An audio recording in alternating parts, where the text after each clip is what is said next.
Hello दोस्तों, स्वागत है आपका useful tips and tricks for home channel में, जहां पर मैं आपके लिए लेके आती हूँ होम एंड किचन रिलेटेड बहुत ही कमाल के और उतने ही यूजफुल टिप्स एंड हैक्स जो हमारे डेली काफ़ी काम आते हैं। तो चलिए आज के इस नई वीडियो को शुरू करते हैं। हम में से कई लोग घर पे ही घी बनाते हैं और इसके लिए दूध पे जमी हुई ये मलाई हमें रोज़ निकाल कर किसी डब्बे में रखना पड़ता है। तब कई लोग क्या करते हैं कि किसी स्पून की हेल्प से या फिर किसी सब्जी वाली चम्मच की हेल्प से हम इसमें से जमी हुई मलाई निकालने जाते हैं। तो उससे क्या होता है कि मलाई के साथ साथ दूध भी इसमें आ जाता है। तो ऐसा ना करते हुए अगर आपको दूध में से मलाई निकालनी हो तो उसके लिए आप ले लें चाय की कोई भी छन्नी, या फिर अगर कोई ऐसा छोटा सा स्ट्रेनर घर में पड़ा हो तो आप उसे मलाई निकालने के लिए ही रखें।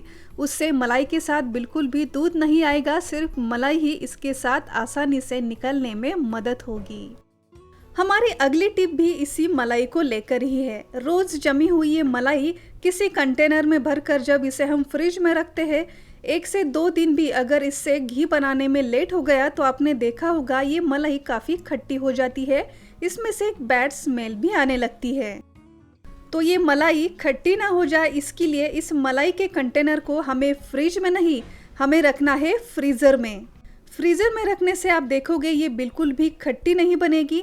अब घी बनाने के लिए 3 से 4 दिन भी लेट क्यों ना हो जाए, ये मलाई अब बिल्कुल भी खराब नहीं होगी। सिर्फ जिस दिन हमें इससे घी बनाना है तो उसी दिन 1 घंटे पहले फ्रीज़र में से इस कंटेनर को हमें बाहर रख देना है, और जब ये नॉर्मल टेम्परेचर पे आ जाए तब उससे हमें घी बनाने के लिए शुरुआत करनी है।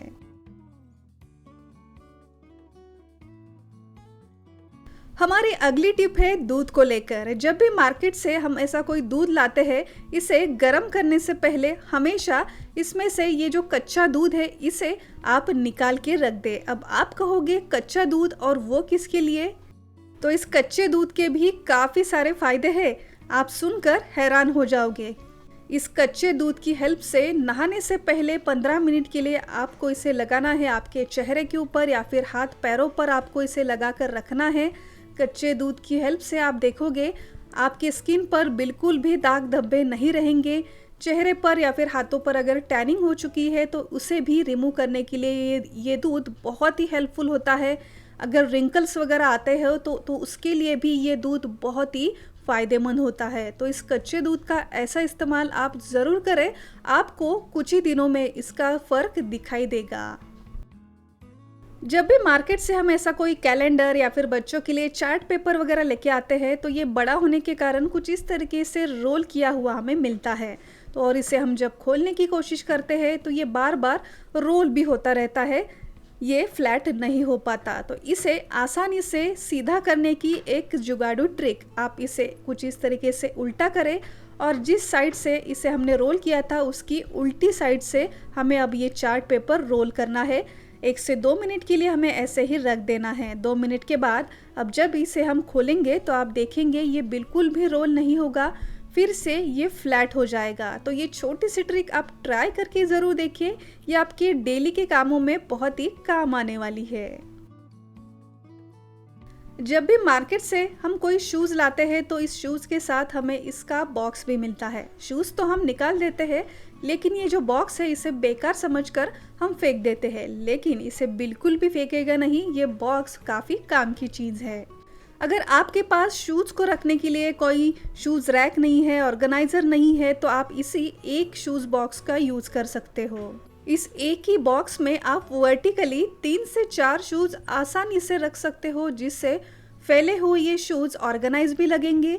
इस बॉक्स का भी अच्छे से यूज़ हो जाएगा। अगर आप बैचलर्स में रह रहे हो या फिर रेंटल अपार्टमेंट में रह रहे हो और आपके पास शूज़ को ऑर्गेनाइज करने के लिए कोई ऑर्गेनाइज़र नहीं है तो इस बॉक्स का ऐसा इस्तेमाल आप ज़रूर कर सकते हो। तो इस शूज़ बॉक्स का ऐसा इस्तेमाल आपको कैसा लगा कमेंट कर ज़रूर बताएं।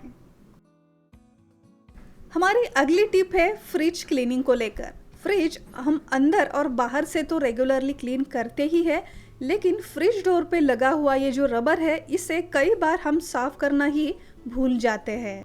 और ये रबर अगर क्लीन नहीं रहा तो इससे ये हार्ड बन जाता है, इससे फ्रिज का डोर भी प्रॉपर नहीं लग पाता, फ्रिज की ठंडी हवा बाहर आ जाती है, इसमें रखे हुए फूड भी फ्रेश नहीं रह पाते। और फ्रिज बार बार ठंडा होने के लिए काफ़ी हमारी बिजली की खपत भी हो जाती है। तो बिजली की खपत ना हो, ये रबर भी सॉफ्ट रहे, इसके लिए रेगुलरली हमें इस रबर को क्लीन करना भी उतना ही ज़रूरी है। तो इस फ्रिज डोर पर लगे हुए रबर को साफ करने के लिए हमें चाहिए कोई भी पुराना कोम। जो भी कोम आपके पास पड़ा हुआ है, जो आप यूज़ नहीं कर रहे हो, ऐसा पुराना कोई कोम आपको लेना है और इसी की हेल्प से आज हम इस रबर को आसानी से साफ करके देखेंगे। अब आप कहोगे कि इस रबर को क्लीन करने के लिए कंघी ही क्यों? तो इस कंघी के आगे जो ब्रिसल्स लगे होते हैं, ये बिल्कुल एक ब्रश की तरह ही काम करते हैं। क्लीनिंग टूल की हमें बिल्कुल भी आवश्यकता नहीं पड़ती, सिर्फ इस कंघी की हेल्प से ही आसानी से ये रबर साफ हो जाता है। तो इसके लिए इस कंघी के आगे मैंने यहाँ पर एक कोई पुराना सा कपड़ा लगा लिया है। अब यहाँ पर आप कोई पुराना सॉक्स भी यूज़ कर सकते हो जो आप यूज़ नहीं कर रहे हो। तो इस तरीके से कोई पुराना कपड़ा लगाने के बाद अब इस कंघी की जो ब्रिसल्स वाली साइड है, इस ब्रिसल वाली साइड के पर हमें डालना है थोड़ा सा विनेगर। हम सबको पता है कि विनेगर एक बहुत ही बढ़िया क्लीनर का भी काम करता है।